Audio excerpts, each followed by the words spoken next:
Ողջ հայ ժողովրդի ուշադրությունը այս մտահոգիչ իրավիճակում պետք է կենտրոնացվի Ղարաբաղի ու Հայաստանի գլխին կախված վտանգների վրա, քանի որ, ինչպես 1920 թվականին, մենք կանգնած ենք պարտադրված լուծումների սպառնալիքի առջև։ Կրկնում եմ, պարտադրված լուծումների սպառնալիքի առջև։ Իշխանությունն ամեն գնով պահպանելու պետական պատասխանատուների մարմաճը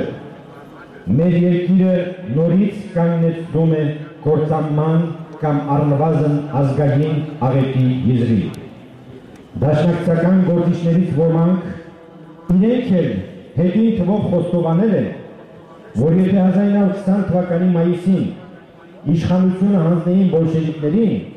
ապա Հայաստանը չէր կորցնի Ղարսը, Արտահանը, Սուրմանուն ու Նախիջևանը եւ այդ դեպքում գուցե բոլորովին այլ լուծում ստանալ նաեւ Ղարաբաղի հարցը։ Դա անելու փոխարեն, սակայն նրանք անխնա կոտորեցին մայիսյան ապստամբության առաջնորդներին եւ հարյուրավոր ապստամբների բանտերը նետեցին։ Մերմ ասած, անխոհեմաբար հարուցելով Ռուսաստանի անհաշ թշնամանքն ու հայրենիքի հաշվին դառնագույնս հատուցելով այդ անխոհեմության համար։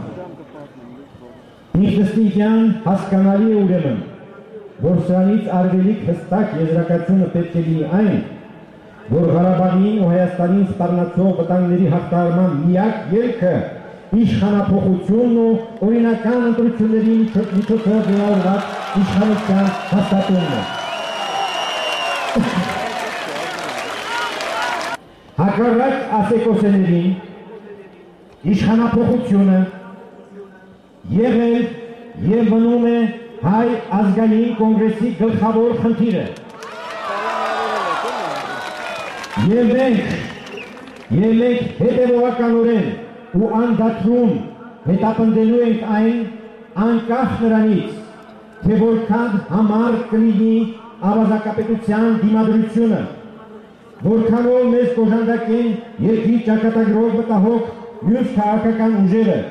եւ որ չափով միջազգային հանրությունը շարունակի սատարել Հայաստանի հանցագործ իշխանություններին։ Սա նշանակում է արդյոք,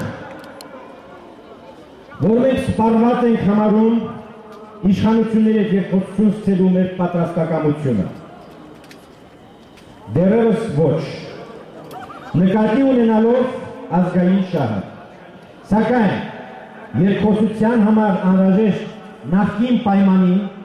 այն է քաղաքականների անհապաղ ազատ արձակմանը, մենք այժմ ավելացնում ենք ևս մեկը,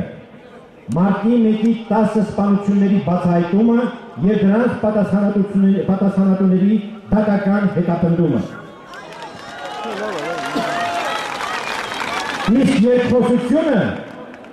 կարող է վերաբերել միայն մեկ հարցի՝ խաղաղ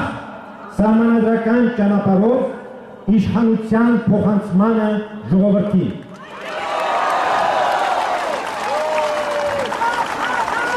Իշխանության փոխանցմանը ժողովրդին, ինչը հնարավոր է իրագործել միայն արտահերթ ընտրությունների միջոցով։ Ընդ որում սկզբում նախագահական եւ ապա միայն խորհրդարանական։